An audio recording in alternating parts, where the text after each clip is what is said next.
A millionaire was about to get married, but triplets interrupt the ceremony. She hurt us. What they discover changes everything. Caleb Mercer adjusted his tie for the 5th time in front of the mirror. His hands, accustomed to firmly closing million-dollar deals, now trembled slightly. He smiled at his own reflection, a restrained smile that held the certainty that, at 38, he had finally found his place in the world. "It's almost time," said his friend Mark, knocking on the bedroom door. "Nervous?" Caleb took a deep breath. "For the first time in my life, I'm not nervous about doing something big." The guests were already in place at the church.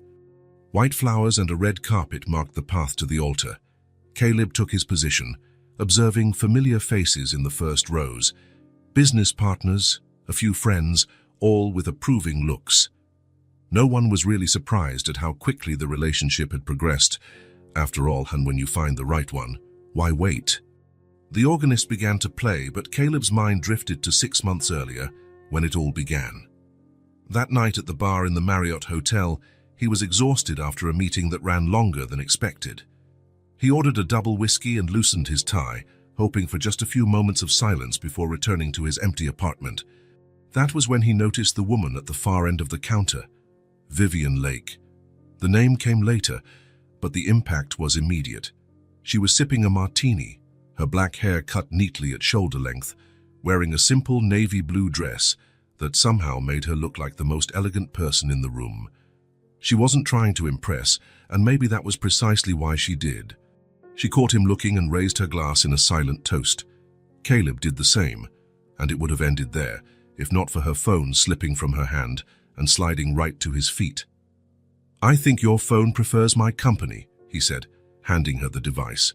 She smiled. "I don't blame it." And that was it. Simple. No gimmicks. In the following weeks, they met almost daily. Dinners at quiet restaurants, conversations that flowed effortlessly. Vivian had well-formed opinions about art, politics, business. She spoke with conviction, but never arrogance. She knew how to listen as much as talk. What most captivated Caleb as he reflected on that altar was how Vivian seemed complete in herself. She didn't need him. She chose him. She had her own marketing consultancy, a busy schedule, a structured life. There were no dramas, no demands or insecurities. Vivian was too much of an adult for emotional games. "I've never seen you like this," his assistant Sandra remarked after a meeting, when he received a message from Vivian and his face lit up involuntarily. "It's like you're a different person." It was true. Caleb, the man who built a tech company from scratch, had always been described as serious and calculating. Correct, yes, but distant. In board meetings, he'd developed a reputation for being ruthless with numbers and unforgiving toward incompetence. He wasn't cruel, just practical. Life had taught him there was no room for sentimentality in business.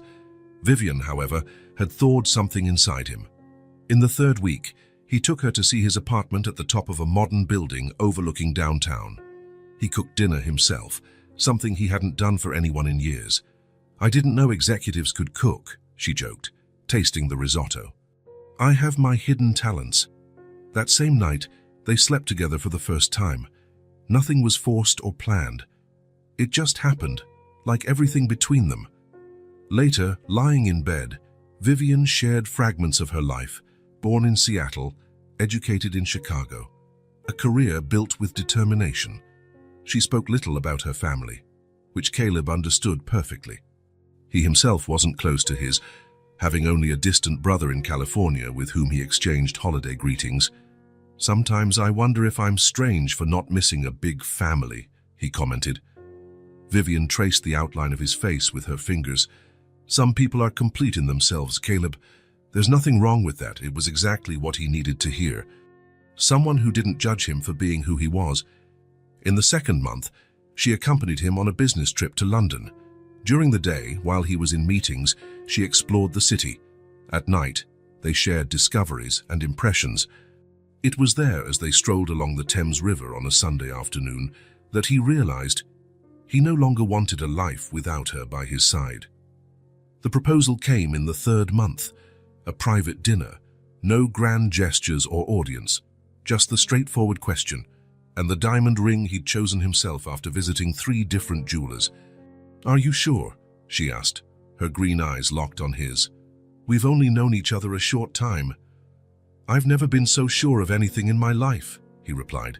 "And you?" She slipped on the ring, which fit perfectly. "I'm sure, too."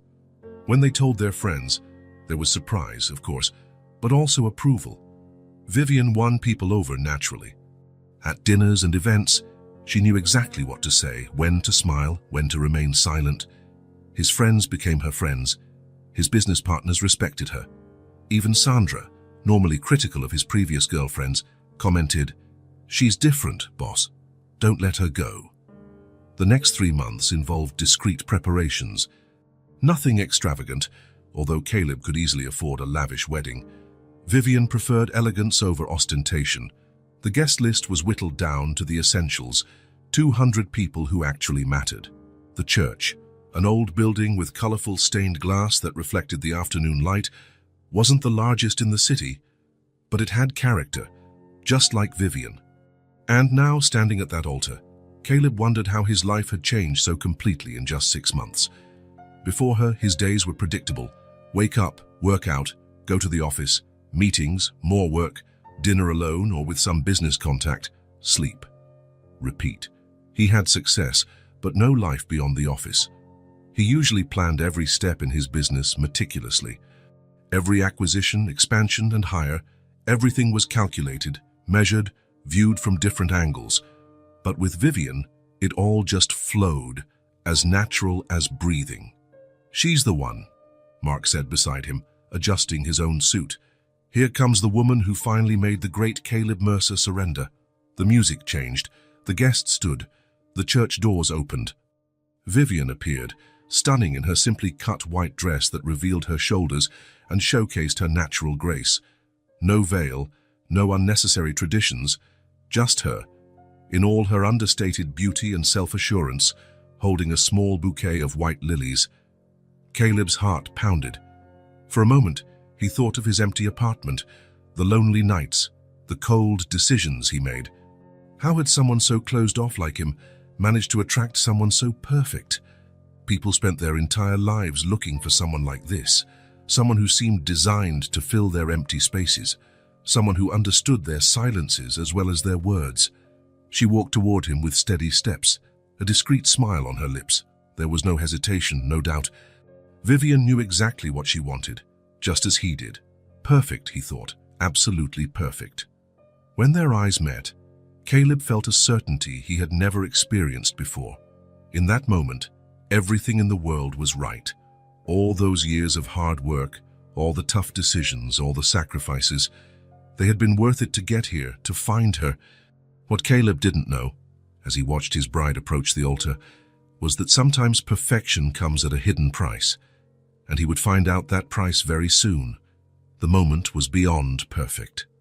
Golden rays of sunlight streamed through the church's stained glass, painting small rainbows on the marble floor. The gentle scent of lilies and roses hung in the air. The rich, solemn organ music filled every space of the central aisle as Vivian glided along. Caleb would never forget this image. Vivian, radiant in her silk dress, black hair framing her face like an elegant frame around a masterpiece, her green eyes fixed on his as if no one else existed. The pastor, a bald man with a kind smile, waited with his hands clasped in front of him. Markham, as best man, nervously adjusted his bow tie. Sandra, Caleb's assistant and now maid of honor at his insistence, smiled discreetly from the front row. "She's breathtaking," Mark whispered. Caleb only nodded. Words seemed inadequate. In the front row, Caleb's business partners and the few close friends watched in admiration. The absence of family didn't bother either of them. They were self-sufficient in their own perfect little universe. 2 steps before reaching the altar, Vivian paused briefly. She smiled at Caleb, that subtle smile he so admired, meant just for him. A smile that promised stability, understanding, and a life where all the pieces fit neatly together. The pastor opened his book. "Dear friends, we are gathered here." That was when it happened. The large wooden doors of the church slammed so hard that a few women in the back rows let out startled cries. The sound echoed through the sanctuary like thunder. Everyone, including Caleb and Vivian, turned to look. Standing in the doorway were three small children, panting as if they had run a marathon. They were so alike there could be no doubt. They were triplets. They seemed completely out of place, like characters from another movie who had burst into the wrong scene. Their clothes were worn and dirty. Their faces, though childlike, held a disturbing seriousness. The resemblance among them was striking. Identical triplets, each wearing the same determined expression. For a moment, no one moved. No one spoke. One of the guests cleared her throat nervously. The pastor closed his book, confused. Caleb looked at the triplets, then at Vivian. He was about to gesture for one of the ushers to escort them out. Maybe they were children of a church staff member who wandered in by accident, when one of them stepped forward. "She hurt us," she said, her small voice echoing through the church in the absolute silence. "And after our father died, you left us on the street." Caleb felt a strange unease, like a distant alarm sounding in some deep part of his mind. He turned to Vivian, expecting to see confusion, maybe even concern. Instead, he saw something he had never noticed before, an instant of pure, unadulterated fear in his bride's eyes. It was only a flash, so quick he might have imagined it. Then her face shifted into a mask of polite irritation. "Caleb, can we call someone to get these kids out of here?" she whispered, trying to steer the ceremony back on script. "They clearly wandered into the wrong place." Caleb nodded, still confused. He motioned for Mark, who began to move discreetly toward the girls. A murmur ran through the church. The guests exchanged puzzled looks. An older woman in the third row covered her mouth with her hand. "Vivian?" he asked, looking at her. "Do you know these children?" "Of course not," she replied immediately. Her voice was firm, without the slightest hesitation. "I've never seen them before in my life." "Caleb, please, can we continue?" Another one of the triplets stepped forward. "You married our father," she said, each word pronounced clearly. "Thomas Whitlow." The silence in the church deepened to an almost tangible level. Caleb felt as though someone had thrown cold water in his face. He looked at Vivian, expecting a vehement denial, an explanation. Her face had become completely expressionless. There was no anger, no surprise, nothing. Like a porcelain doll. "That's ridiculous," she finally said, in a controlled voice. "I've never heard of any Thomas Whitlow." Turning to the pastor, she pleaded, "Could we please remove these children and continue?" Caleb felt something break inside him. He didn't know if he believed the kids. It all seemed too absurd. But there was something about the raw sincerity in their voices that made his stomach tighten. The entire congregation was now in total silence, all eyes alternating between Vivian and the three identical girls.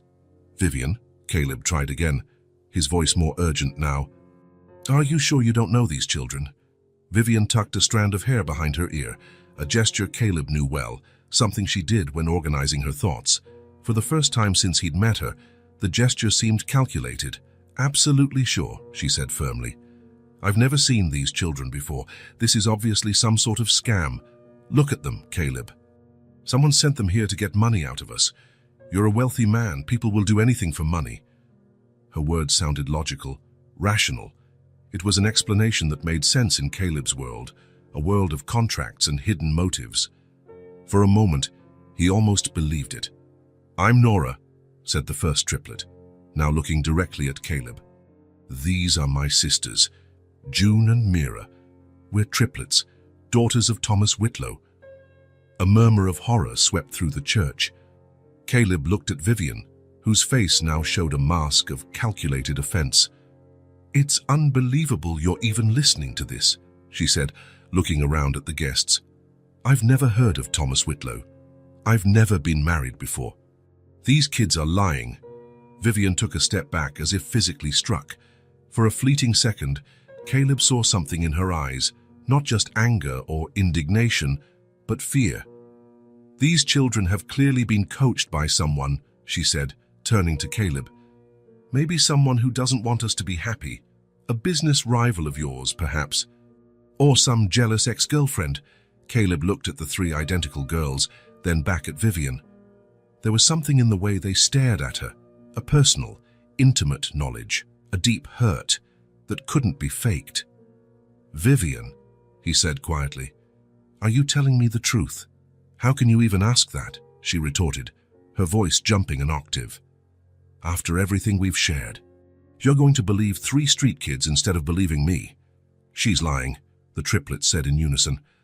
A heavy silence fell over the church. The guests began shifting uncomfortably in their seats. Someone coughed. Another quietly stood up and left.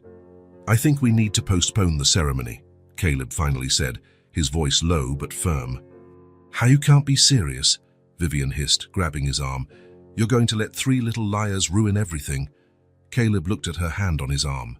The same long, elegant fingers he once found so graceful now felt like claws. He gently pulled away.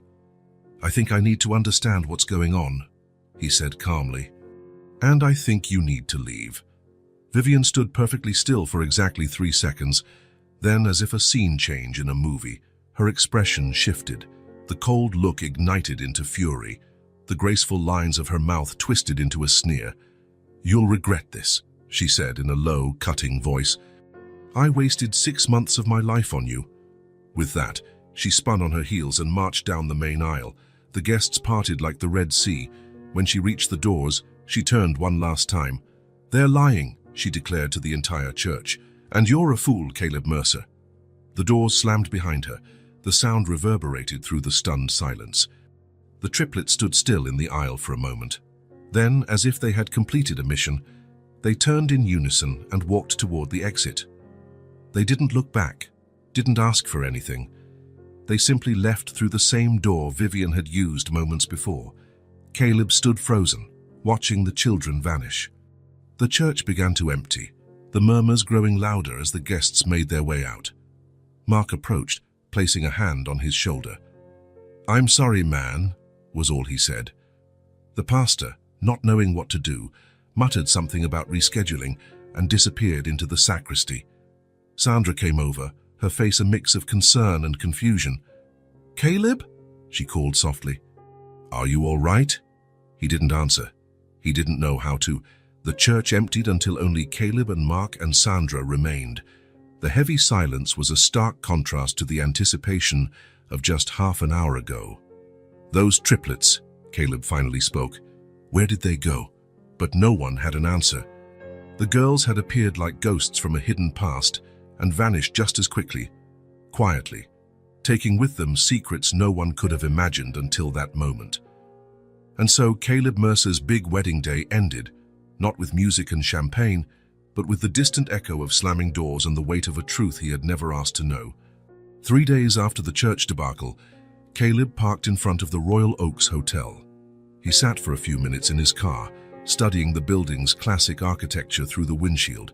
A light drizzle blurred the outlines slightly, as if the entire world had lost some clarity since that afternoon. Vivian had contacted him that morning. A short message, with no emojis or exclamation points. "I'm at the Royal Oaks.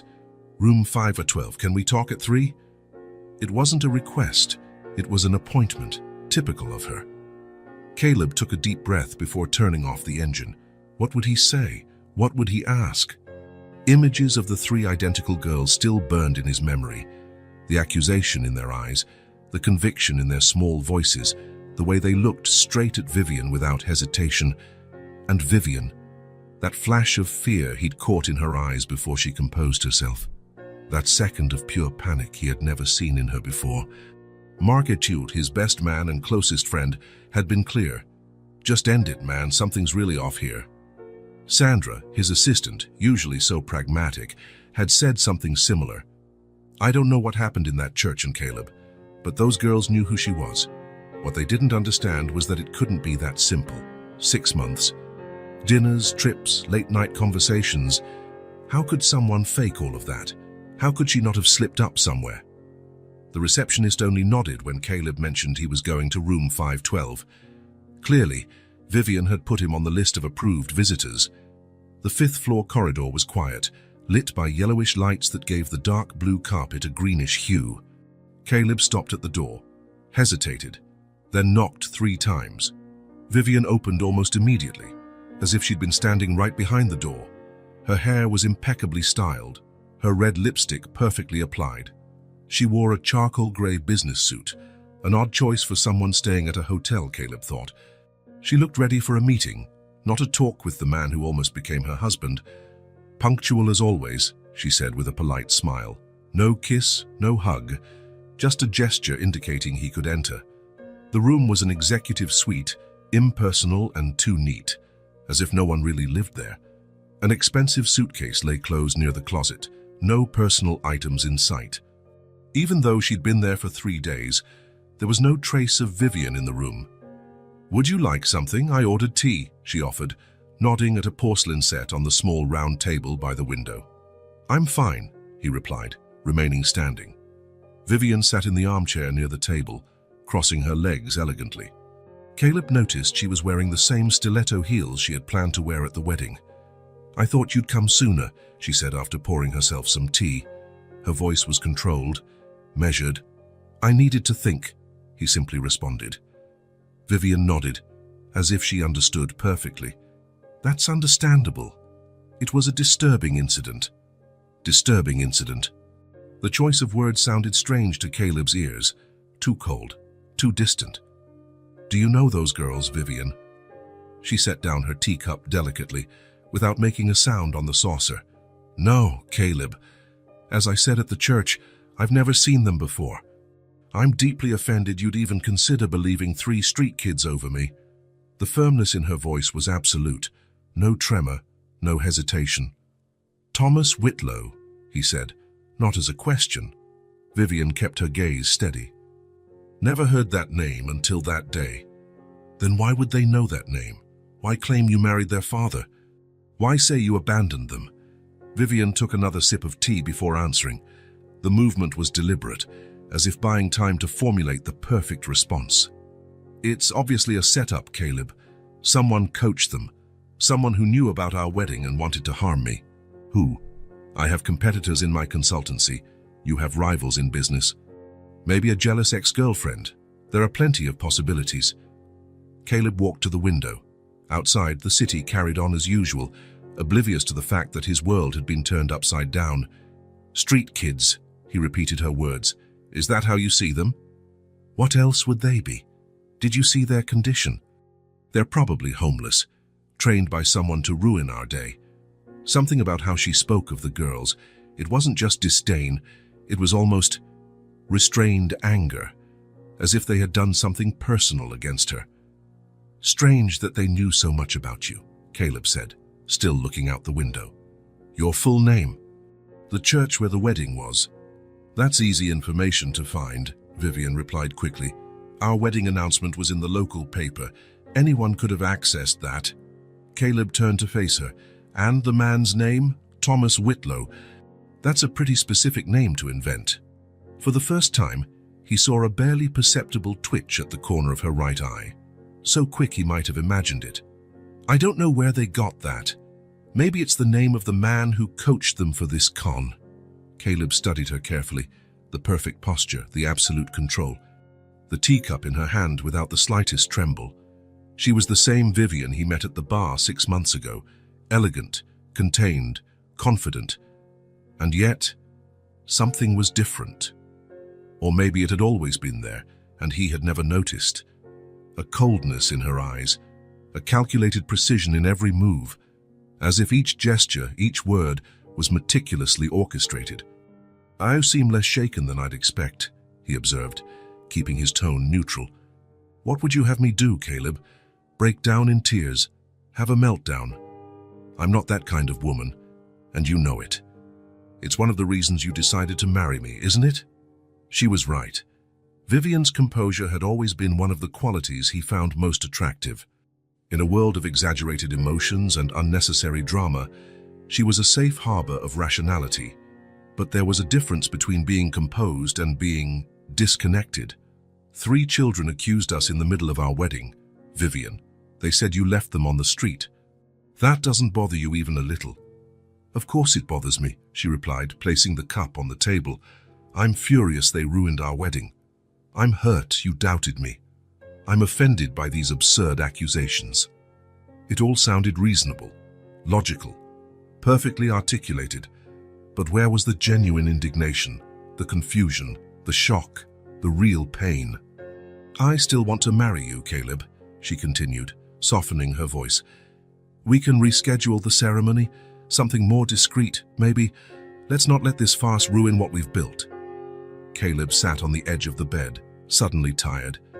"I need time, Vivian." She nodded, understanding. "Of course, that's perfectly reasonable." Once again, everything so reasonable, so controlled. "I'll stay at the hotel a few more days," she informed him. "Then I'll go back to my apartment. You know how to find me when you're ready to talk." There was no plea in her voice, no vulnerability, as if she was simply rearranging a schedule of meetings. Caleb stood, feeling a strange urgency to leave the impersonal hotel suite. "I'll be in touch." At the door he hesitated, turning to look at her one last time. Vivian remained seated, her posture impeccable, her face a serene mask of control. "Do you truly not know those children, Vivian? Look me in the eyes and tell me the truth." She looked at him directly, without blinking. "I've never seen them in my life, Caleb.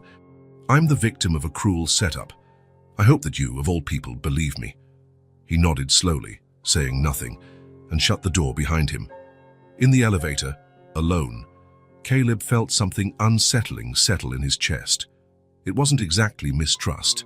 It was a more subtle, disquieting feeling. A silent doubt had begun to take root. Vivian's words were perfect. Her arguments logical. Everything made sense, except for one detail. At no point had she asked about the girls. She showed no concern about what might have happened to them after they left the church. No curiosity about their well-being, about who could be using children for such a cruel con. And that, more than anything, planted the first genuine seed of doubt in Caleb. Something was wrong, terribly wrong, but he'd need more than intuition to discover the truth. It had been raining non-stop for 3 days, as if the sky shared Caleb's state of mind. Sitting in his office on the 30th floor, he watched the droplets running down the window, distorting the city view. The lights of the neighboring buildings appeared as indistinct blurs through the wet glass, much like his own thoughts. A week had passed since his meeting with Vivian at the hotel, 7 days of insomnia, going over every moment of the last 6 months in his mind, searching for signs he might have missed. The phone rang, pulling him from his reflections. It was Ellen, his secretary. "Mr. Mercer, Mr. Harrington is on the line." "Thank you, Ellen. Please transfer him." Caleb straightened in his chair. Richard Harrington was more than his lawyer. He was a long-time friend, someone Caleb trusted implicitly. And now, perhaps the only person who could help him find the truth. "Richard," Caleb said when the call connected. "Any news?" "I've got some preliminary information," answered the deep voice on the other end. "I'd prefer not to discuss it over the phone.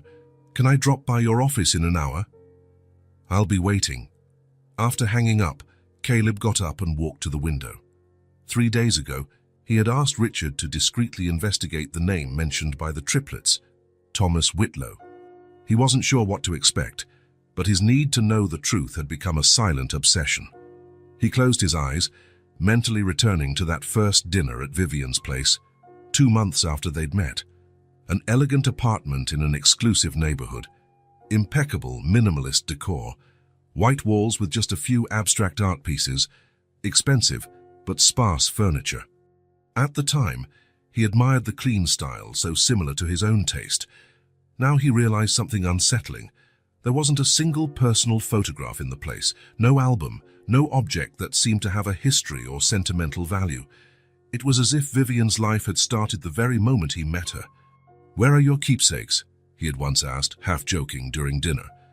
"I'm not sentimental," she'd replied with a light smile.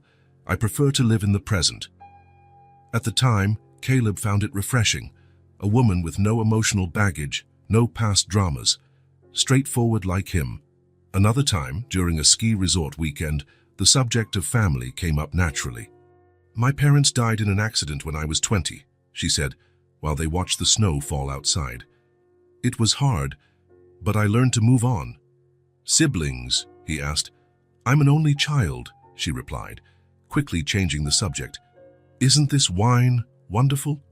Caleb now realized that whenever the conversation veered near her past, Vivian deftly redirected it. So smoothly that he never questioned it. He never pressed. "Do you want kids someday?" he asked her one night after they watched a couple with a baby at the restaurant. Something had flickered in her eyes, not exactly sadness or aversion, but something more complex. "I'm not sure I have a maternal instinct," she replied with a light laugh. "What about you?" "Maybe," he said, "at the right time." And once again, the conversation slid away. The silences, the subtle redirections, the vague answers that seemed fine at the time but now, viewed under a new light, formed a disturbing pattern. Vivian was a carefully constructed mystery, and he had been so captivated by the surface that he never thought to look deeper. Until three small identical figures burst into his life, carrying accusations that shattered the illusion. A knock on the door interrupted his thoughts. Ellen announced Richard Harrington's arrival. "Thanks for coming so quickly," Caleb said, shaking the friend's hand. Richard looked more serious than usual. A middle-aged man with grey at his temples and perfect posture, he carried a leather briefcase under his arm. "How are you?" asked the lawyer, sitting down in the chair across from Caleb's desk. "I've been better." Richard nodded sympathetically. "I have some information you need to see."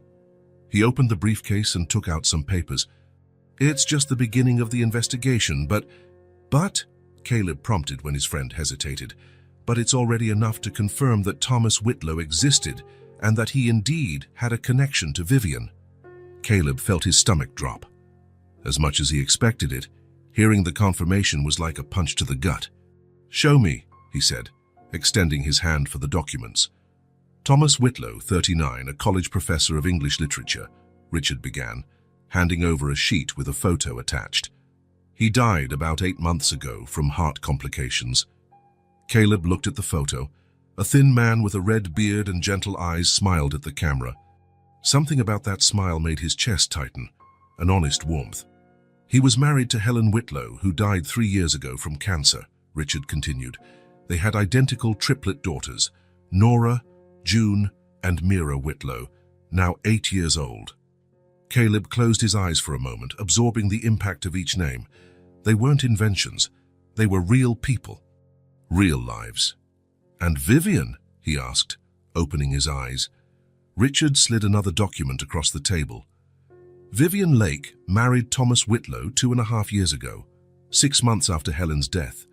It was a small backyard wedding at their home, exactly as the girls had said." "Continuing," Richard went on, his professional tone masking any personal judgment. "After Thomas died, the house they lived in was put up for sale. The real estate agent confirmed that Vivian handled the entire transaction." "And the girls?" The lawyer hesitated. "That's where things get murky. There's no official record of where they went after their father's death. They weren't formally adopted, nor did they enter foster care. But there's a police report filed by a neighbor claiming to have seen 3 small children sleeping on a park bench near the family's former house. By the time authorities arrived, the children were gone." A heavy silence filled the office. Outside, the rain continued tapping against the window, providing a melancholic soundtrack to the revelations. "There's more," Richard said, pulling out additional documents. "Vivian moved to this city a week after selling the house. She reinvented herself completely. Even her professional resume was altered. The marketing consultancy she supposedly had for years, it was registered only 6 months ago." Caleb took the documents, examining each detail: certificates, records, dates. The story of Vivian Lake, the woman he had almost married, was crumbling in front of his eyes like a house of cards. "Her parents didn't die in an accident," Richard continued. "They're actually still alive, living in Phoenix. They haven't spoken to their daughter in years. When I tried to contact them, they refused to comment about Vivian, only mentioning she had always been a problem." "She told me she was an only child," Caleb murmured. "She has a younger brother, Gabriel Lake, also estranged from her." Each revelation felt like another knife twist. The woman he thought he knew, who he believed was strong and independent, was a complete stranger. "There's one more thing," Richard said, his voice now clearly uncomfortable. "Before Thomas Whitlow, there was another man, a businessman named Martin Reynolds. They married quickly after he was widowed. Martin died 6 months later from natural causes. Vivian inherited a considerable sum. Are you suggesting she... I'm not suggesting anything, Richard cut in, just presenting the facts. Both deaths were investigated and deemed natural. Caleb rose, unable to remain seated. He walked to the window, looking out at a city now draped in darkness. Lights blinked everywhere, small signs of life, people carrying on with their routines, unaware that his world had just imploded. "And the girls?" he finally asked, without turning around. "Did you manage to locate them?" "Not yet, but I'll keep searching. Now that we know they're real, we can involve the authorities, seek official help." "No," said Caleb firmly, turning to face his friend. "Not yet. I need to find them first. I need to hear from them what really happened." Richard nodded, understanding. "I'll continue the investigation, then..." Discreetly. After the lawyer left, Caleb stayed in his office, rereading every document, every confirmation that his life with Vivian had been built on lies. The woman he thought he knew, the one he admired for her strength and independence, had abandoned 3 small children after their father died. How could someone do that? How could she just walk away from 3 vulnerable lives and start over as if they never existed? The most disturbing answer was also the most obvious. The Vivian he knew, confident, controlled, rational, had never really existed. She was just a carefully constructed facade hiding something much darker. He picked up his phone, looking at the last message she'd sent 2 days ago.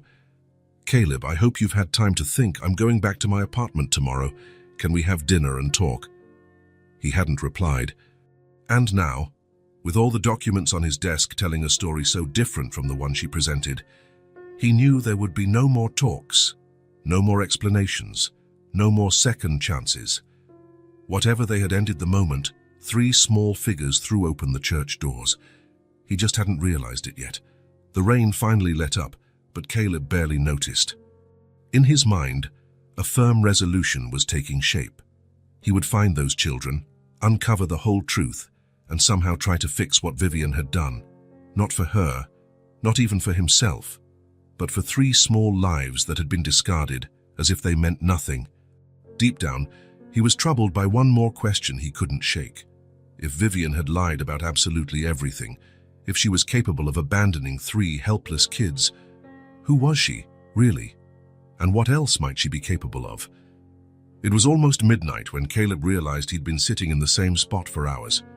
His apartment's living room, usually a refuge of organization and control, was in disarray. Papers scattered around, empty glasses, a plate of half-eaten food. Even Caleb's usually impeccable attire was undone, his jacket thrown over the couch, tie loosened, hair disheveled. Richard's report lay open on the coffee table. Page after page telling the story of people he had never met, but who somehow were now part of his life. Thomas Whitlow, Helen Whitlow, Nora, June, and Mira.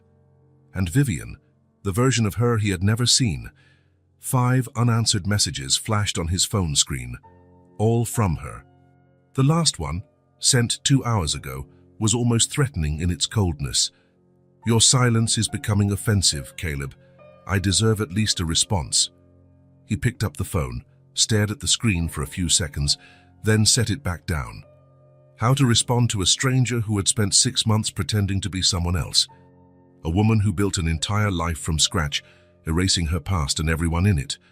Caleb stood, feeling stiff from sitting so long. He poured himself another finger of whiskey, the 4th that night, and sat back down.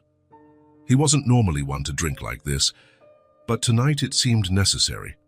Yet the alcohol, instead of clouding his mind, only made his thoughts sharper, more cutting. He closed his eyes and let himself revisit, with painful clarity, every moment of the past few months. His birthday dinner, when she showed up with the perfect gift, a vintage watch he had casually mentioned admiring weeks earlier. "You pay attention," he said, surprised. "Always," she'd replied with that subtle smile. Now he understood. It wasn't just attention, it was study. Vivian studied him, learned his preferences, adapted to be exactly what he wanted, the perfect partner, shaped by his own expectations, or the time during a trip when her phone rang late at night.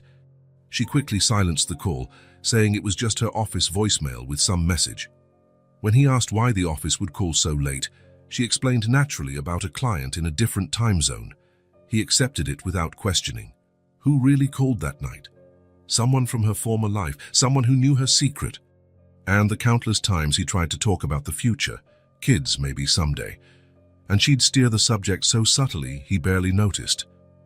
"Let's just enjoy our time together," she'd say, kissing him in such a way that he completely forgot his original question.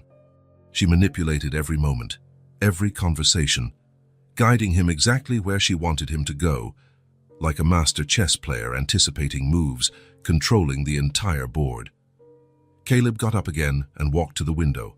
The city lights sparkled below, indifferent to his pain. Thousands of lights, thousands of lives, each following its own path. Somewhere among those lights, could those 3 young girls be? The thought made his stomach turn. That was what tormented him the most. Not the betrayal he felt, but what had happened to those children. Richard's report mentioned a police record about kids seen sleeping on a park bench. Kids, alone, in the dark. He went back to the photos included in the report. Thomas Whitlow in various settings, always with the triplets close by. In one, the girls wore matching colorful dresses, smiling at the camera as they held toys. What had happened to those toys, to those clothes, to all the tangible reminders of a father who loved them? Another photo disturbed him even more. Vivian's wedding to Thomas, in the backyard of their home, just as the girls said. Vivian in a simple blue dress, smiling at the camera with an arm around Thomas's waist. The 3 girls, smaller and younger, holding tiny bouquets of wildflowers. A family Vivian had simply abandoned when it no longer served her purposes. "What kind of person does that?" he murmured at the cold glass of the window. He recalled the look on the girls' faces in the church, not just accusing eyes that now haunted him, but something deeper, a dignity that children so young shouldn't need to have. A resilience born far too early. One detail came back to him. While everyone left the church in shock, the 3 left hand in hand, not looking back, asking for nothing, as though they had already learned it was useless to ask. And that, more than any revelations in the documents, more than any of Vivian's lies, shattered something inside him. Caleb had always considered himself a fair man, strict in business, yes, but ethical. Rational, perhaps distant, but never cruel. Now he wondered, what kind of man would he be if he turned his back on those children, knowing what he knew? The man Vivian expected him to be, someone who only cared about his own pain, who would move on, leaving the problem behind. Was that what she expected? That he be just like her? Or would he be the man his father, gone so many years now, tried to raise? A man who took responsibility, even when it wasn't technically his. "You always have a choice, son," his father used to say, "and those choices show who you really are." Caleb stared at his reflection in the dark window. The man looking back at him seemed older, more tired, but also strangely clearer, as if a fog had lifted. He returned to the table and picked up his phone. Instead of replying to Vivian's messages, he opened a new conversation with Richard. "We need to find the girls, use all the resources necessary. I want a full team out tomorrow morning." The reply came almost immediately. "Understood. I'll mobilize some trusted people. I'll call you at 7 a.m. with the plan. Have someone keep an eye on Vivian's apartment too," Caleb added in another message. "I want to know if she tries to contact the girls." "Done," Richard responded. After a pause, "You're doing the right thing, Caleb." Something shifted in Caleb at that moment. The pain of betrayal, the anger, the shock at the revelations, all of it still lingered, but now coexisted with a new feeling, a clarity of purpose he hadn't felt in a long time. He couldn't change the fact that he'd been deceived. He couldn't undo the months he'd spent with Vivian, loving an illusion. He couldn't rewrite the past. But there were 3 small, vulnerable lives out there somewhere in the city. 3 children who, for a reason he didn't fully understand, had risked everything to expose Vivian and stop the wedding. They didn't know him. They had no reason to care about him. But something drove them to act that day, to walk into the church and confront the woman who had abandoned them. The least he could do was find them, listen to them, help them. He would be the man Vivian never saw, the man he himself wasn't sure he could be. Caleb put his phone away and began gathering the scattered papers. He would need rest for the day ahead. The search would be only the beginning. As he tidied up the documents, his eyes landed once again on the photo of the triplets smiling beside their father, so small, so alike, so vulnerable, and yet so brave that they'd confronted the woman who abandoned them in a crowded church. The only certainty he had, as he finally prepared for bed, was that he couldn't ignore what he'd discovered. He couldn't go on pretending he didn't know. For the first time in a long while, Caleb Mercer would sleep with a firm resolution in his heart. He would find the Whitlow triplets, no matter how long it took or how much it cost. It was the least he could do for those eyes that now haunted him. Hamilton Square looked like something out of an old postcard. Centuries-old trees formed a natural canopy over stone walkways, cast-iron benches dotted the edges, and an Art Deco fountain bubbled at the center. On weekdays, it was mainly frequented by older folks playing chess and mothers with strollers. On weekends, entire families spread blankets on the grass for carefree picnics. It was a cloudy Thursday when Caleb parked his car on the side street. The last location mentioned in Richard's report was a recorded complaint from a store owner who had seen 3 identical girls selling homemade candies without a license near the square. The man was more upset about competition than their presence. It happened just 3 days earlier. "It's our best lead so far," Richard had said on the phone that morning. "I have people checking shelters, bus stations, and other parks, but I suggest you go to Hamilton Square yourself." Caleb adjusted his coat before getting out of the car. He had intentionally chosen casual clothes: jeans, a wool sweater, comfortable shoes. He didn't want to intimidate them with his usual executive appearance. The square was relatively empty at that time. A few people walked briskly, trying to avoid the cold weather and the imminent rain. Caleb searched the main pathways without seeing any sign of the triplets. He was about to expand his search to the surrounding streets when he noticed movement under a large tree in the more secluded part of the park. He approached slowly, trying not to appear intrusive. As he got closer, shapes began to take form. 3 small figures sitting on a worn bench, sheltered under the thick tree canopy. One of them was organizing something in a shoebox, while the other 2 watched passers-by in the distance. Caleb's heart pounded. It was them, the same girls from the church, though they seemed even smaller and more fragile outdoors, without the grandeur of the cathedral backdrop. He took a deep breath and walked toward them, keeping his expression neutral and friendly. The girls noticed him immediately. The one who seemed oldest, Nora if he remembered correctly, nudged the other 2. All 3 froze, their eyes fixed on him with a mixture of recognition and caution. "Hello," he said, stopping at a respectful distance. "Do you remember me?" The girls remained silent, watching him with identical, wary eyes. They wore the same worn clothes they had at the church, now even dirtier. Their hair, all the same shade of brown, was tangled and dull. "My name is Caleb Mercer. We saw each other at the church a few days ago." "We know who you are," said the middle one, June Tellers, he presumed. "You were going to marry her." "No," Caleb said gently. "I'm not marrying Vivian anymore." The 3 exchanged quick glances, a silent communication that seemed to transcend words. It was fascinating and slightly unsettling for Caleb, like witnessing a secret language. "Why are you here?" asked the one he believed to be Nora. Her voice, though small, carried a natural authority as if she were the group's spokesperson. "I wanted to find you," he answered honestly. "To see if you're okay, to hear the whole story if you want to tell it." "Why?" she insisted. Caleb chose his words carefully. He realized these children had been betrayed by adults who were supposed to protect them. They deserved as much truth as he could offer. "Because you changed my life that day at the church. I've been thinking about you ever since. And because I believe you deserve someone to listen." The girls exchanged glances again, silently conferring. The smallest one, Mira, whispered something to Nora, who gave a brief nod.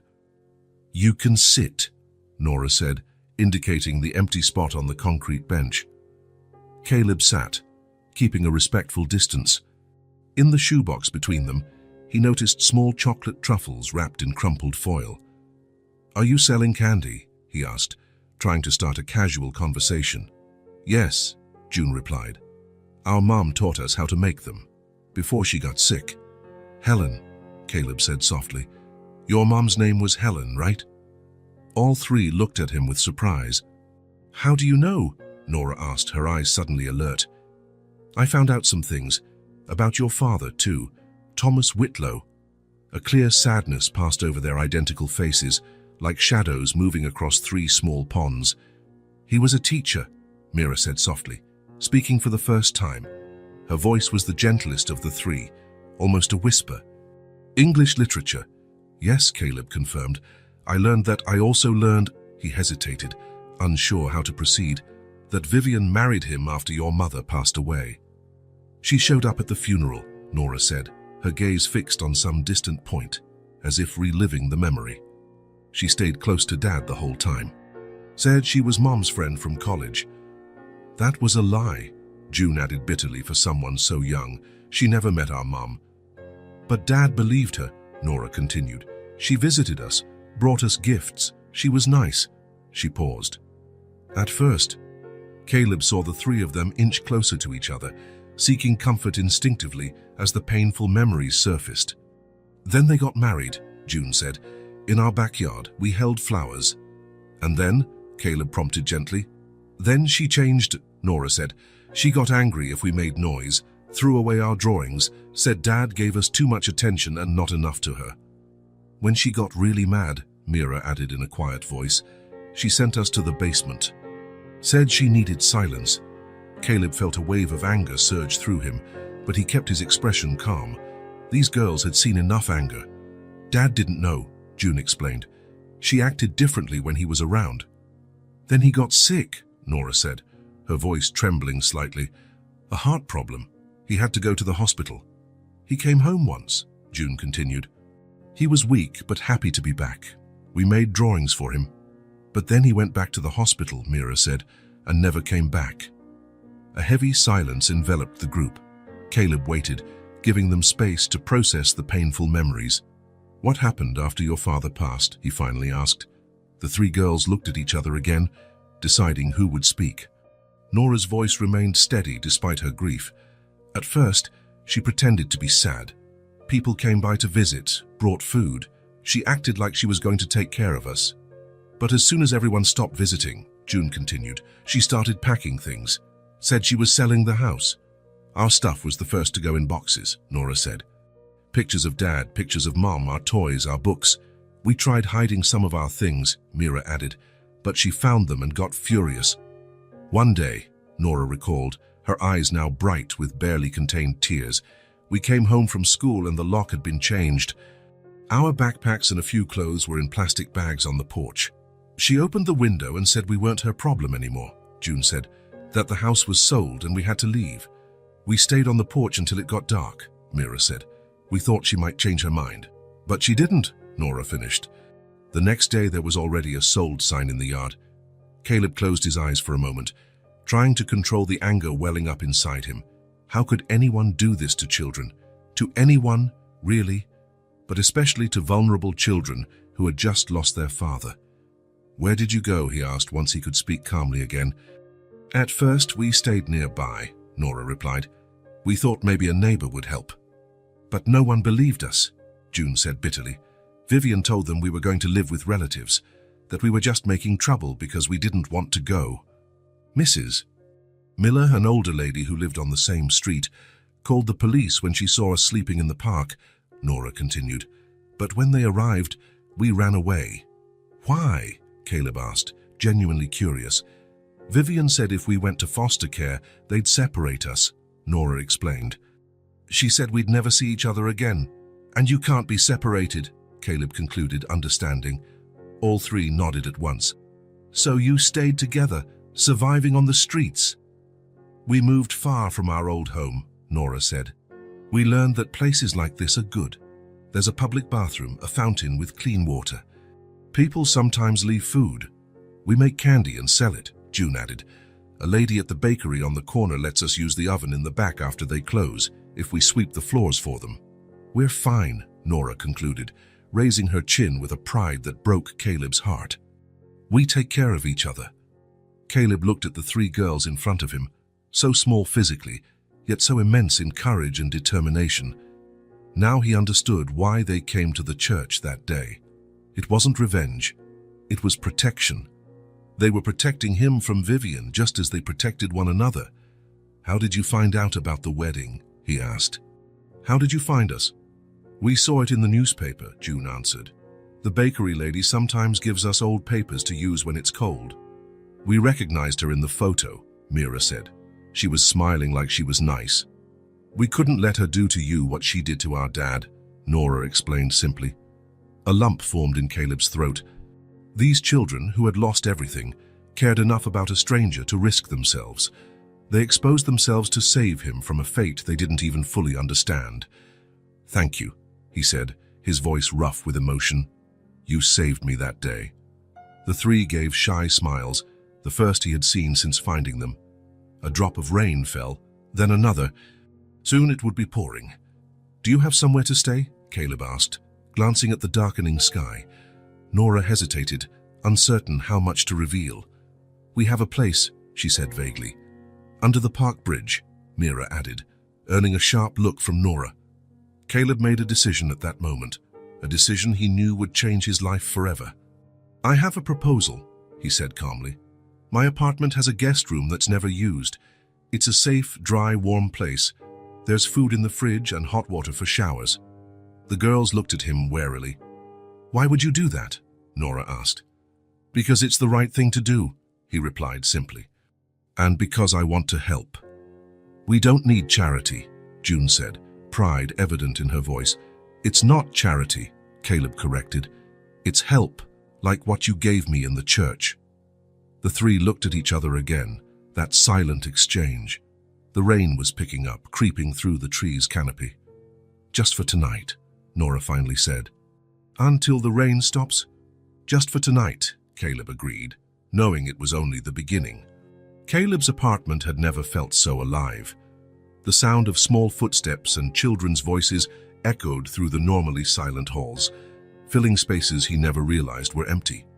The girls entered timidly, gazing around with a mix of awe and caution.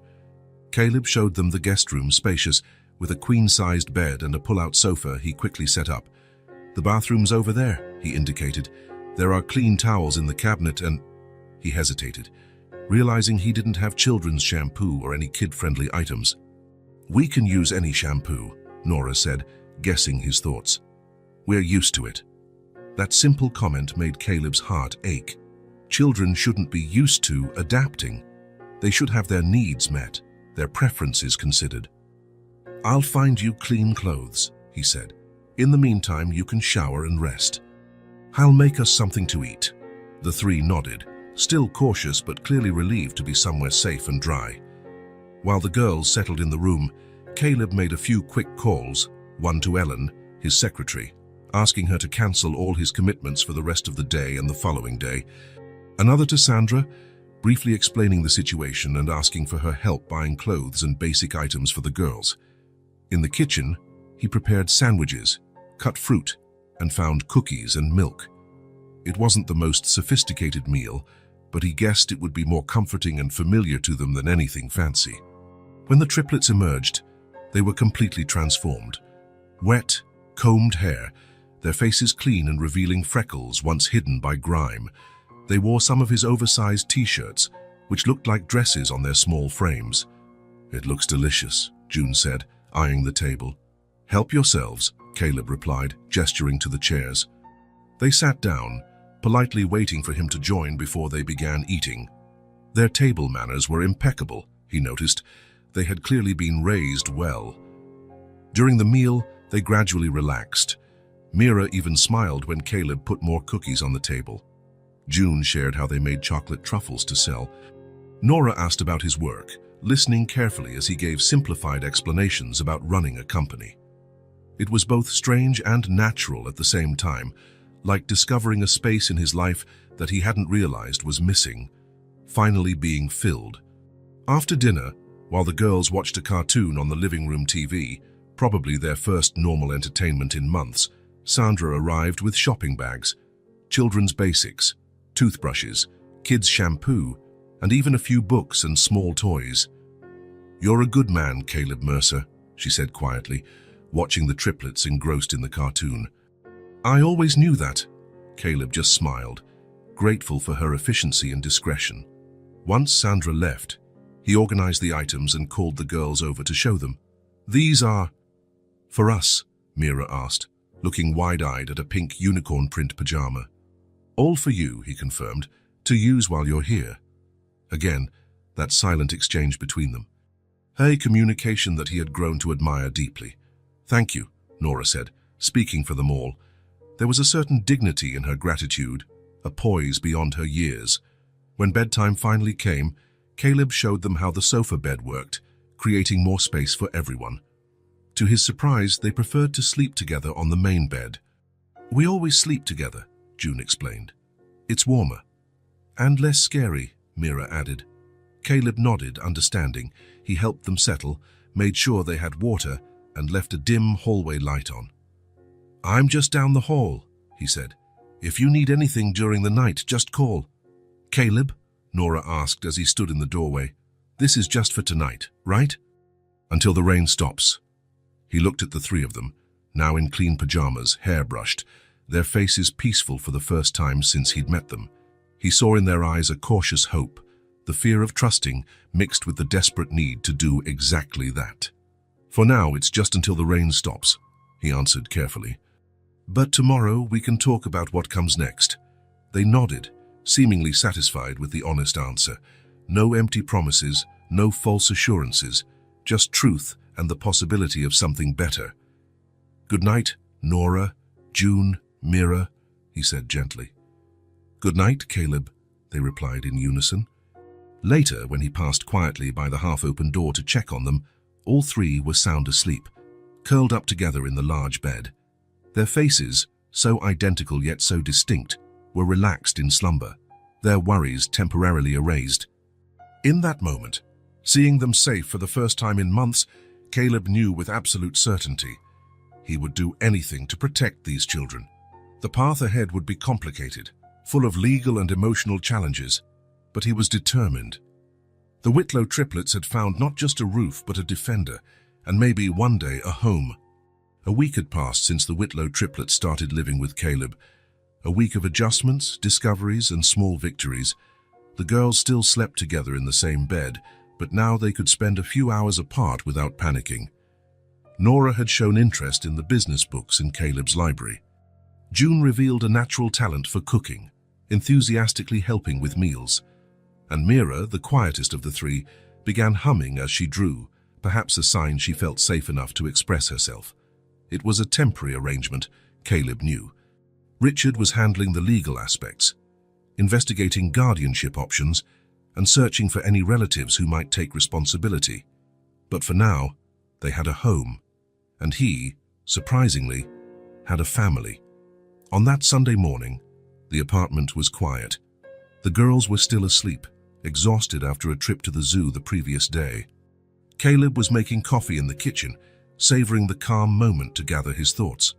There were important decisions to be made. The doorbell rang, interrupting his thoughts. He checked the clock, 8:17 a.m. Too early for visitors, especially on a Sunday. When he opened the door, it felt like time rewound.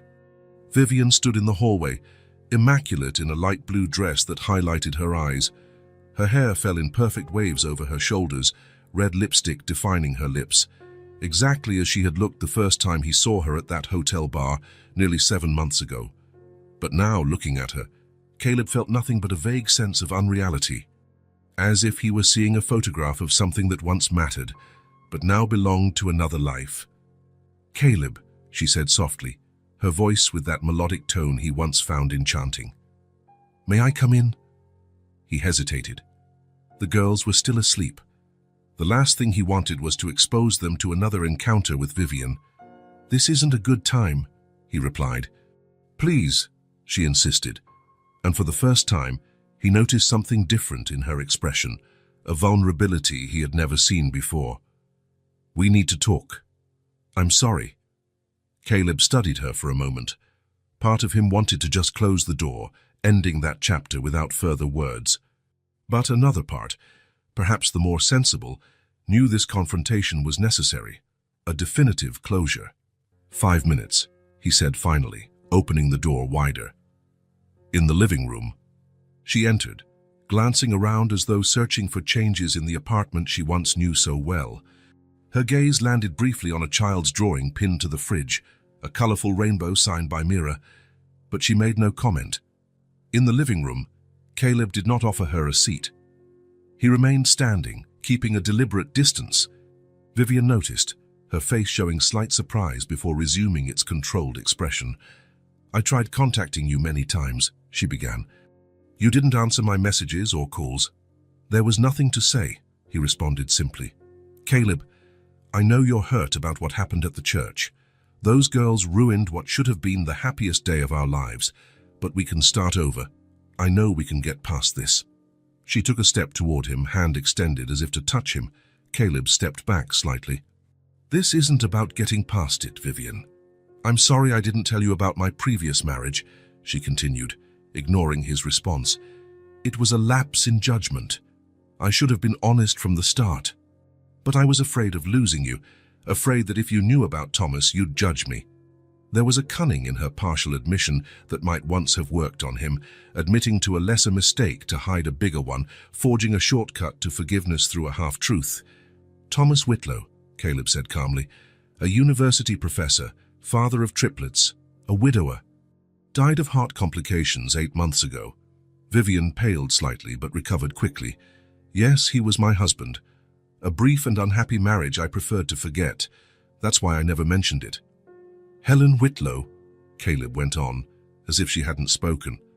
"Thomas's first wife, mother of Nora, June, and Mira. Died of cancer 3 years ago. Caleb, why are we talking about this? It's in the past. I'm here to talk about us, about our future. Martin Reynolds," he continued mercilessly, "your first husband, a businessman, also a widower when you met. He died 6 months later of natural causes, leaving you a substantial inheritance." This time, Vivian couldn't hide her shock. Her mask of control visibly cracked. "How did you—" "I know everything, Vivian," Caleb said, his voice firmer now. "I hired an investigator. I read reports, saw documents, certificates. I spoke to people who knew you, who knew Thomas." "You investigated me?" she asked, her voice indignant. "What right do you have?" "The same right 3 small children had to interrupt our wedding so I wouldn't make the worst mistake of my life." A tense silence fell between them. Outside, the sounds of a Sunday morning in the city created a surreal contrast with the confrontation in the apartment.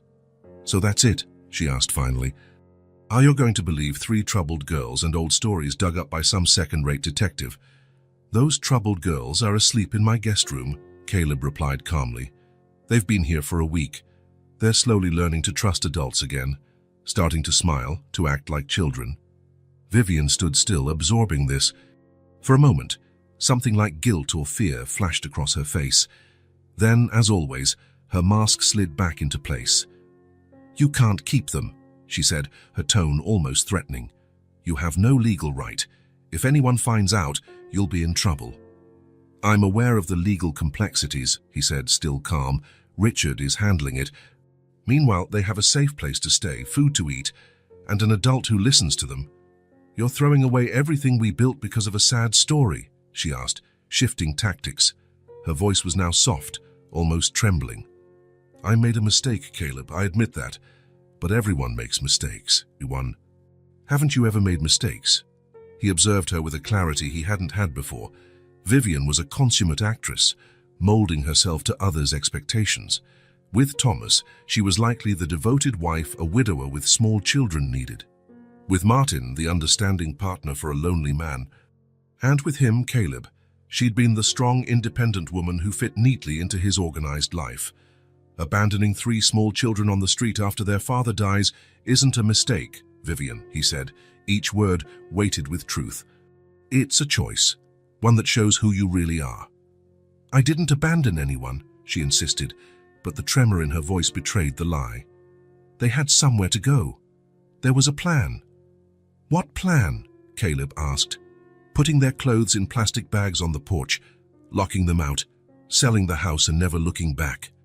moving to another city and pretending they never existed. You don't understand, she began, her tone pleading now.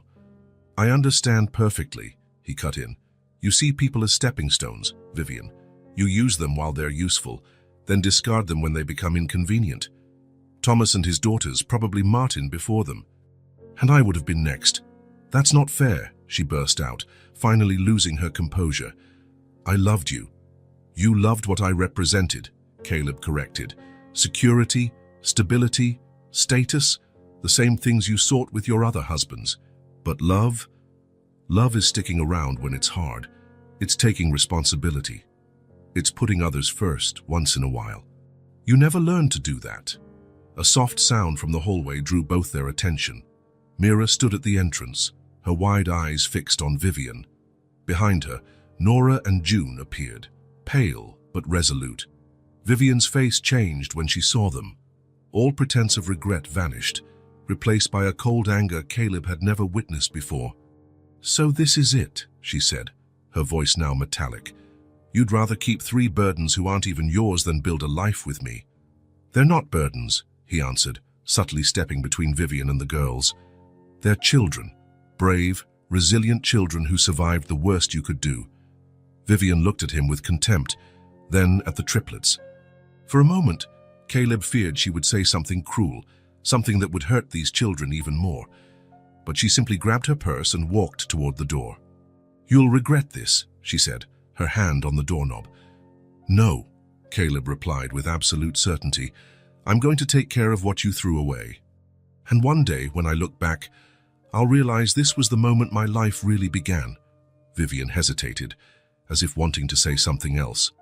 But faced with Caleb's unwavering gaze and the silent dignity of the 3 identical girls watching her, she simply left Isa, shutting the door behind her. The sound echoed through the apartment, closing a chapter, ending a story that should never have happened. Caleb turned to the girls, kneeling down to their level. Are you okay? He asked gently. All 3 nodded, that silent communication passing among them. She's not coming back, Mira asked in a small voice. No, Caleb assured her. That door is closed forever. Nora, the most mature of the 3, looked at him with her wise beyond her years eyes. What about us? Do we have to leave too? Caleb looked at those 3 identical faces, each carrying its own story, its own pain, its own hope. And he knew with a certainty he had never felt before, exactly where he belonged. No, he answered firmly. You stay for as long as you want, for as long as you need. And as the triplets wrapped their small arms around him, offering a warmth he never imagined he deserved, Caleb understood that some doors must close so that others, far more important, can open. The presence of the triplets brought a new dynamic to Caleb's life. His apartment, once sterile and overly organized, now glowed with warmth it had never known.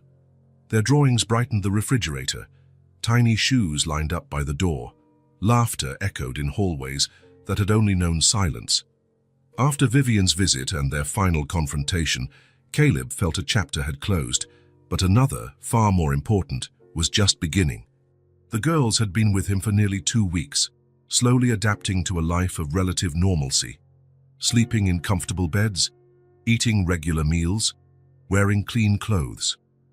Little by little, they were becoming children again, not mini-adults forced to survive on the streets.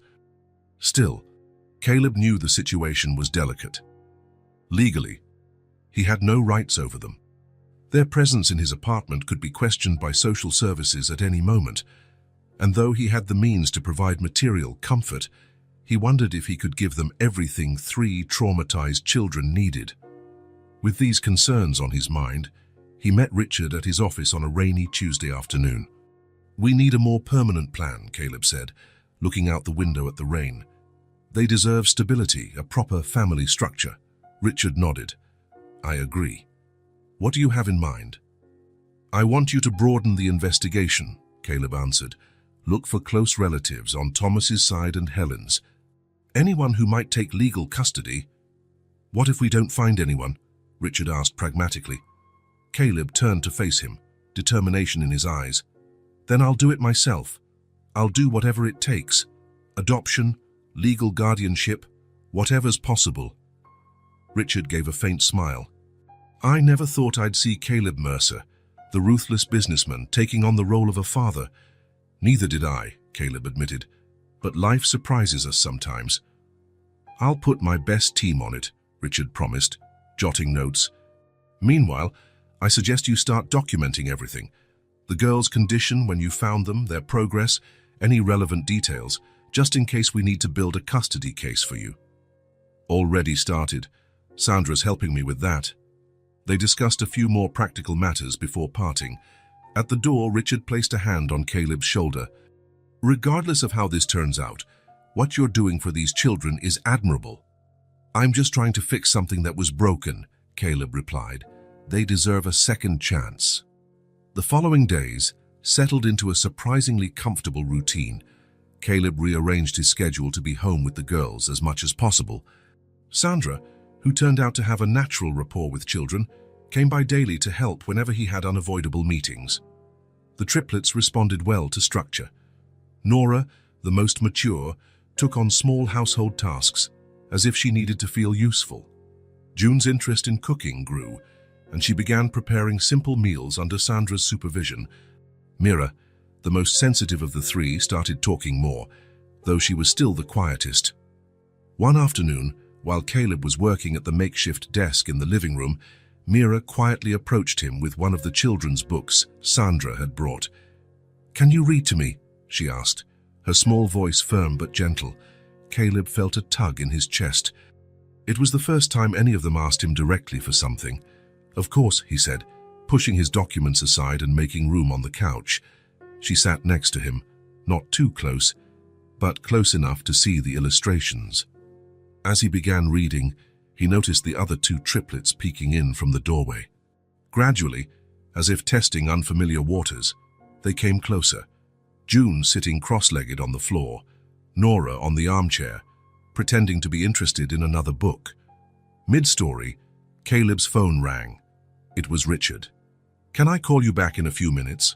Caleb asked, looking at Mira. "I'm in the middle of something important." "Actually, I think you'll want to take this," Richard insisted, his tone urgent. "We've found someone." Caleb felt a chill. "The girls are here with me. Can you email me the info? I'll get back to you as soon as I can." "Sure, it's on its way." Ending the call, Caleb turned to Mira, who watched him with attentive eyes. "Where were we?" he asked, picking up the book again. An hour later, with the girls busy playing a board game in the kitchen, Caleb finally checked his email. Richard's message was direct, containing an attachment. "We located Marianne Whitlow, Thomas's younger sister. She lives in Oak Ridge, about 2 hours away. She's a literature professor at a local university. Single, no children. Attached is a brief report with her contact information and what we've discovered about her. She seems stable and well-established. We spoke briefly by phone. She didn't know Thomas had daughters, and she was visibly shaken by news of his passing. She expressed immediate interest in meeting her nieces." Caleb opened the attachment, studying every line carefully. Marianne Whitlow, 42, Ph.D. in English Literature, Associate Professor at Oak Ridge State University for over a decade. No criminal record, financially stable, well-respected in her profession. There were photos too, a woman with reddish-brown hair and clear eyes reminiscent of Thomas's in the pictures, with a serious but kind expression, a blood relative, an aunt the girls never knew they had. Caleb closed his laptop, feeling a complex mix of relief. They had family after all, and apprehension about what that meant for the future. And, surprisingly, a pang of sadness at the thought of seeing them leave. That night, after the girls were in bed, Caleb dialed Marianne Whitlow's number. "Hello," answered a woman's voice, gentle yet firm. "Marianne Whitlow, my name is Caleb Mercer.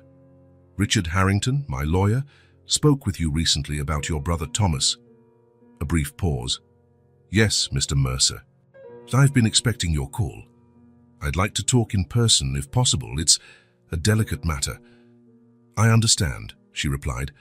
"In fact, I was planning to come to the city tomorrow. Could we meet?" They agreed on a time and place, a quiet cafe near Caleb's apartment, early in the afternoon.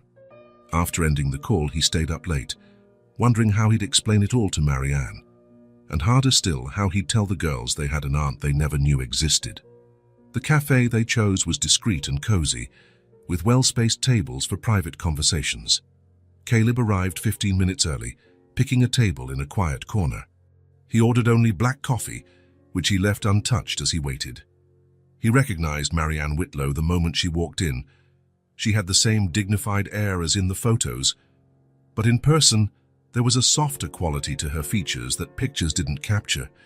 She wore simple yet elegant clothes, dark pants, a peach silk blouse, a light coat. Her grayish-blue eyes scanned the room until they found Caleb. He stood to greet her. "Mrs. Whitlow, thank you for coming." "Marianne, please," she replied, extending her hand. Her handshake was firm, confident. A waitress approached, and Marianne ordered tea. Once they were alone again, she got right to the point. "The lawyer told me my brother passed away 8 months ago, and that he left daughters, triplets, now in your care." Caleb nodded. "It's complicated. I think you need the full story to understand." Over the next hour, Caleb explained everything: how he'd met Vivian, the near wedding, the dramatic interruption by the triplets, the subsequent investigation, finding the girls in the park, and ultimately taking them in. He deliberately omitted some of the darkest details about Vivian, focusing on the girls and their current situation. Marianne listened quietly, occasionally jotting notes in a small notebook. Her eyes filled with tears when Caleb described the condition in which he'd found her nieces, but she kept herself composed. "Thomas had daughters," she said at last, her voice low and emotional, "and I didn't even know." "The girls mentioned their father spoke little of his family," Caleb offered carefully. Marianne sighed, a sad smile on her lips. "That doesn't surprise me. We had a serious falling out almost 10 years ago, over issues that seem trivial now." She took a sip of her tea, probably cold by now, before continuing. "Our mother passed away, leaving the family home. Thomas wanted to sell it. I insisted on keeping it. The argument escalated, harsh words were exchanged. Pride kept us from reconciling, and the years just went by." She shook her head. "Such a waste of precious time." "You never knew about his first marriage to Helen?" Caleb asked. "We exchanged Christmas cards for a few years, formal notes. He mentioned he'd married twice, but we lost complete contact after that. I moved to Oak Ridge, got immersed in academic life." She looked at Caleb, her gaze steady. "So he married this woman, Vivian, and when he died, she just abandoned the girls." The indignation in her voice was palpable. "Yes," Caleb confirmed. "She literally left them on the street." Marianne closed her eyes for a moment, as if absorbing the cruelty of such an act. When she opened them again, there was determination in her gaze. "I want to meet them," she said, "if they'll let me." "They don't know about you yet," Caleb explained. "I thought it best to talk to you first, to understand your intentions." "My intentions?" She seemed to consider the question. "Honestly, Mr. Mercer..." "Caleb, please." "Caleb, honestly, I'm still processing all of this, finding out my brother passed away, that I have 3 nieces I never knew, that they've suffered so much." She paused, voice trembling slightly.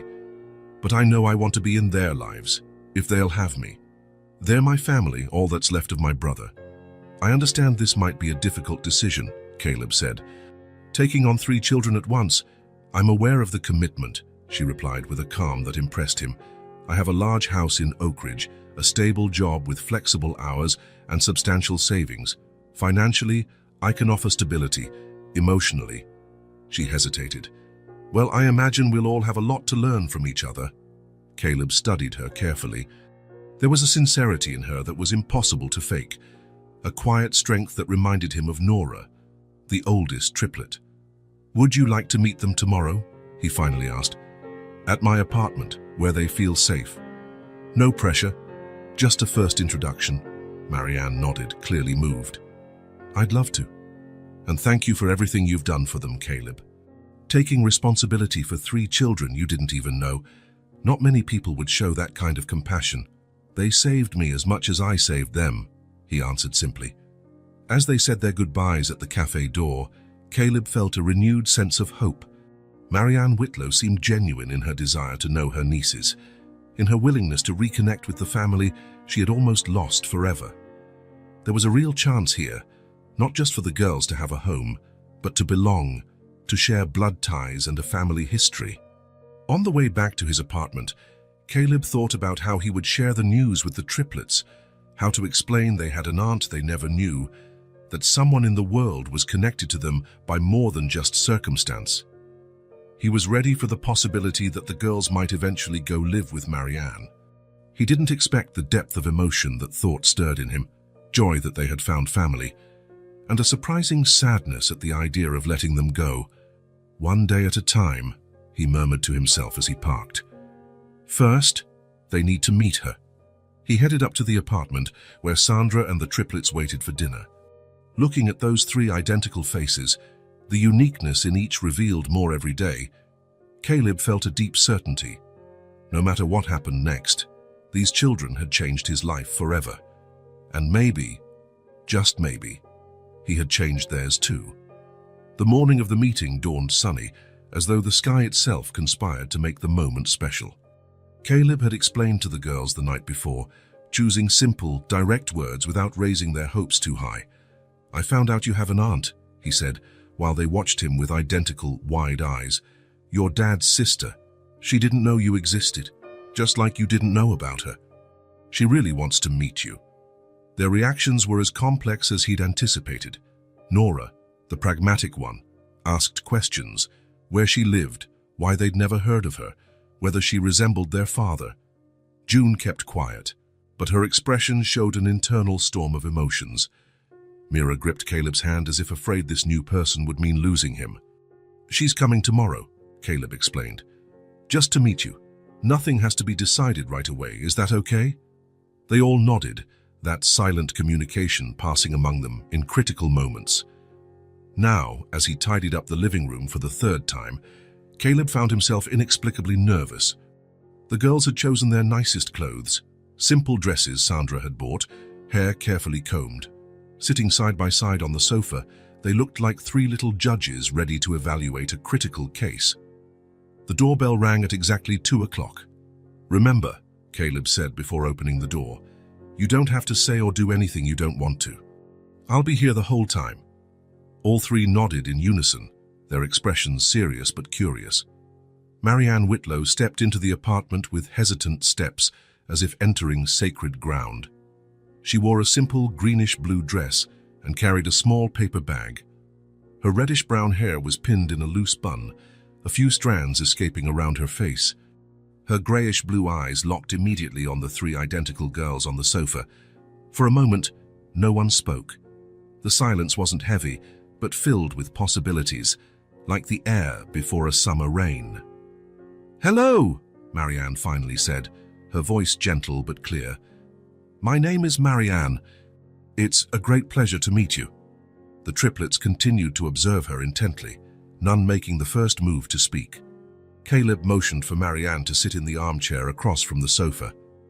"I brought something I thought you might like to see," she said, pulling an envelope from the bag. "Some old photos." Interest flashed in the girls' eyes, though they remained still.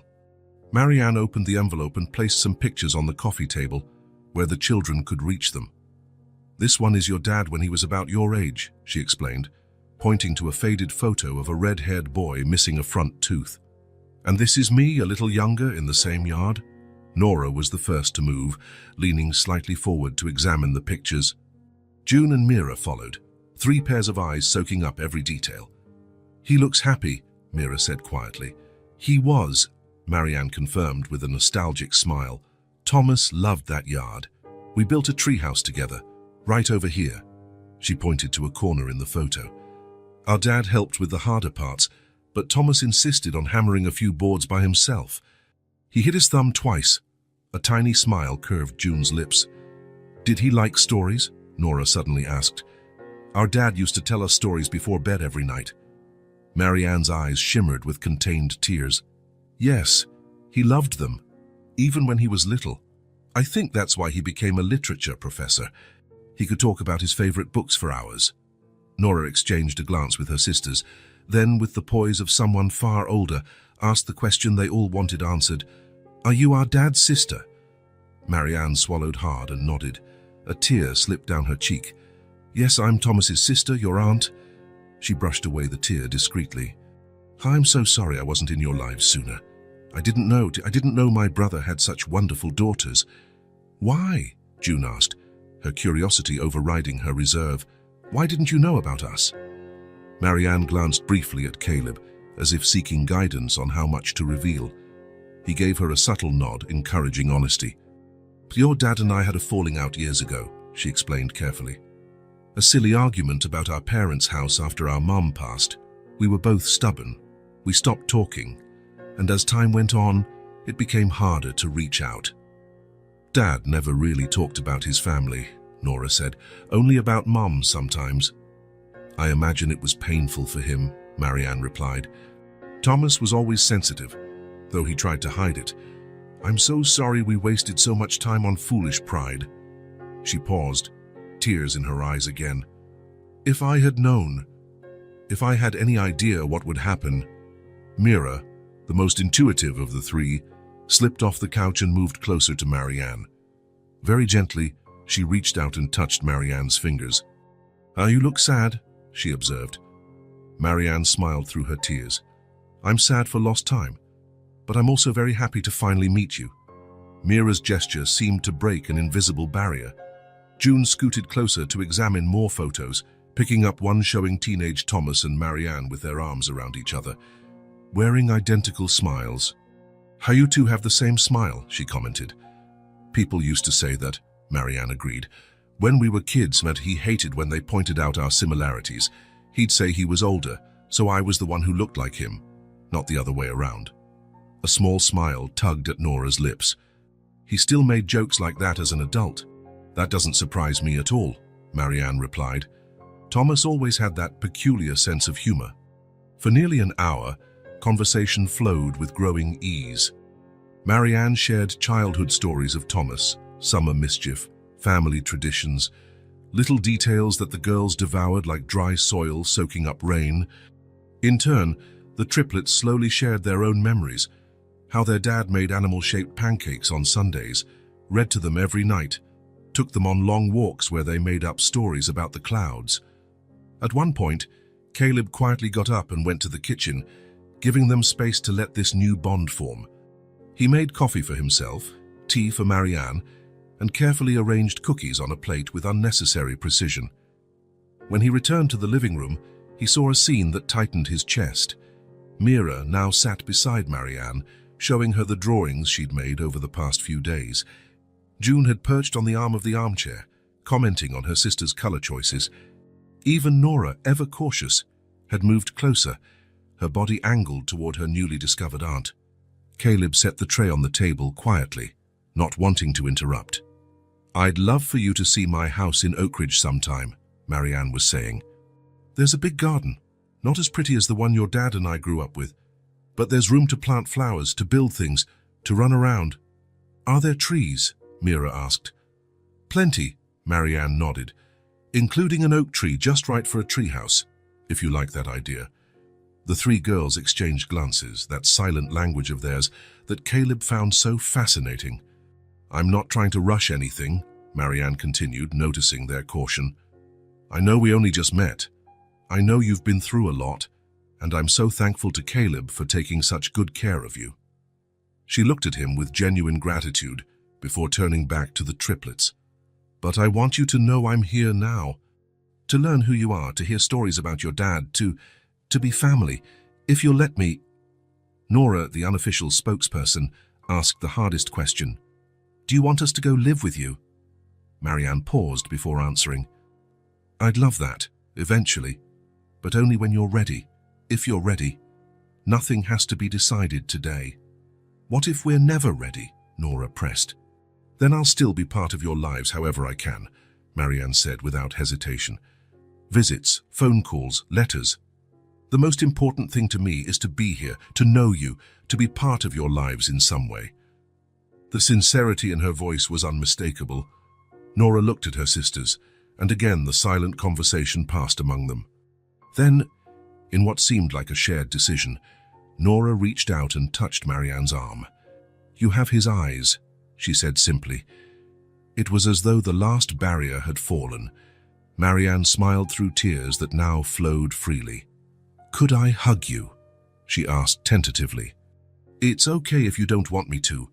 Mira moved first, sidling closer and gently wrapping her arms around Marianne's waist. June followed, resting her head on their aunt's shoulder. Nora, though always reserved, joined last, but her embrace was no less heartfelt. Caleb watched the scene with a lump in his throat.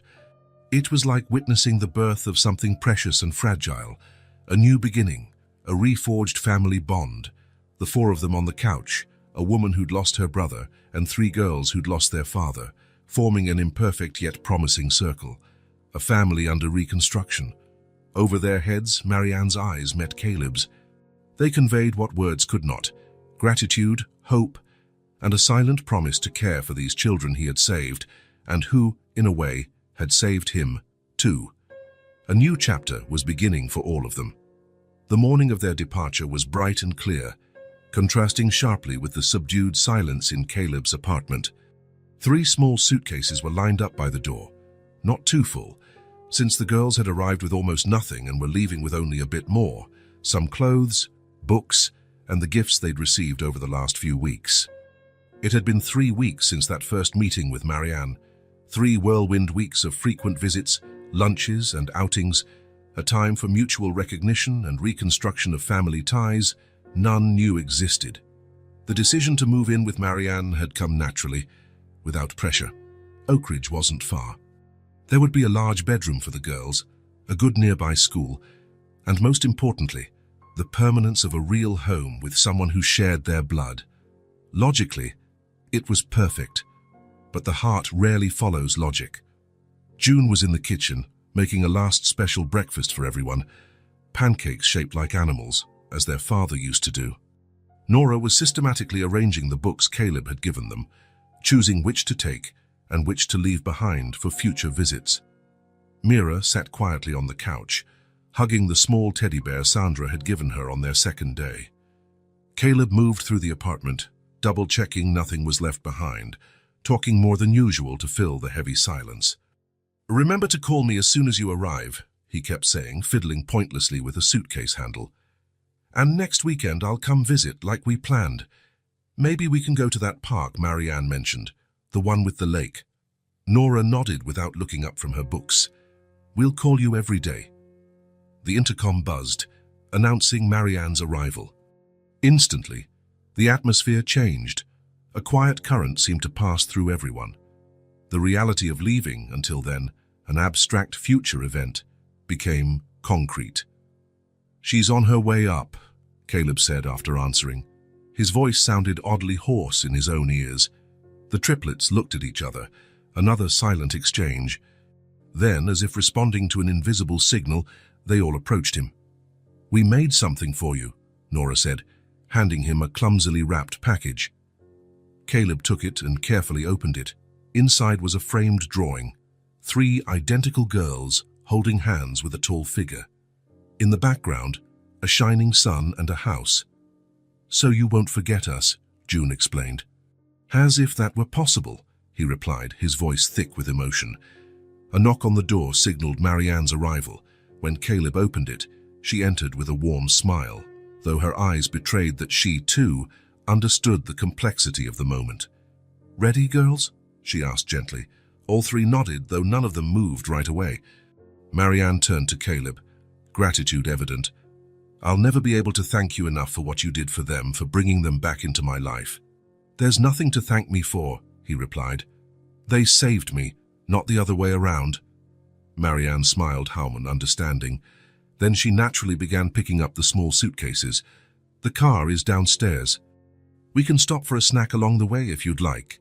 And so the moment had come. The triplets stood still for a moment, as if absorbing every detail of the apartment that had been their safe haven these past weeks. Then Mira, the most emotional of the 3, ran to Caleb and hugged him tightly. "I don't want to go," she whispered, tears slipping down her cheeks. June and Nora joined the hug, forming a small circle around him. Caleb knelt and holding them just as firmly, finally allowing himself to feel the pain of letting go. "I'll miss you so much," he said, no longer hiding the emotion in his voice. "But this isn't goodbye. It's just see you soon." "Will you visit us?" June asked, her face tear-streaked. He looked each of them in the eye. "Definitely. I'll always be around. Whenever you need me, I'll be there. That's a promise." They nodded, believing him completely. Trust in adults slowly rebuilt after so many losses. "It's time to go, sweethearts," Marianne said gently. "Caleb is welcome to visit any time, and you can call him every day if you like." With one last round of tight hugs, the girls finally followed Marianne out of the apartment. In the hallway, Nora turned back one last time. "Thank you for everything," she said with that dignified tone she always had, despite her tears. "You changed our lives, and you changed mine," he answered, smiling through his own tears. From the living room window, Caleb watched them climb into Marianne's car. The triplets waved as the vehicle pulled away, their identical silhouettes growing smaller until they disappeared around the corner. The silence that fell over the apartment was almost tangible. The echoes of children's laughter, their whispered nighttime conversations, their light footsteps in the hallway, all replaced by a quiet that vibrated with recent memories. Caleb walked slowly through the place, touching objects that reminded him of them. A forgotten hair ribbon, a children's book on the shelf, the drawing on the fridge they hadn't taken. He sat on the couch, looking at the framed picture they had given him. For the first time in a long while, he was truly alone. Yet strangely, he didn't feel empty, because some people enter our lives briefly, but change our hearts forever. He stood and pulled the curtains wide, letting sunlight flood the living room.